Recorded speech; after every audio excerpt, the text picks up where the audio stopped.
আসসালামু আলাইকুম। Office kitchen থেকে আমি ববি রয়েছি আপনাদের সাথে। আজ আপনাদেরকে তৈরি করে দেখাচ্ছি ছোলা রান্না, যা হোটেলের রান্নাকেও হার মানাবে।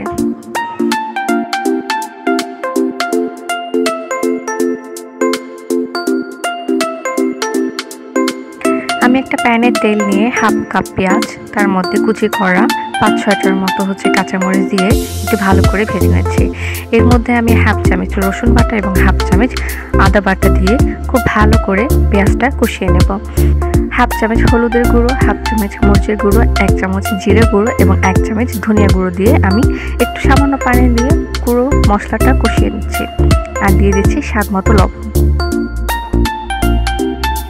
আমি ছোলাটা 1 ঘন্টার মতো ভিজিয়ে রেখে সিদ্ধ করে নিয়েছি। তার সাথে আমি একটা আলু সিদ্ধ করে নিয়েছি। এখন আমি এটা মশলাটার মধ্যে দিয়ে দিচ্ছি। অনবরত নাড়াচাড়া করতে হবে যেন নিচে লেগে না যায়। আমার কিন্তু ছোলা রান্নাটা অলমোস্ট হয়ে গেছে। এখন পরিবেশন করে নেবেন আপনাদের যার ইচ্ছে মতো। আমার ভিডিওটি ভালো লেগে থাকলে অবশ্যই লাইক, কমেন্ট এবং শেয়ার করবেন। আর হ্যাঁ, সাবস্ক্রাইব করতে ভুলবেন না। আসসালামু আলাইকুম।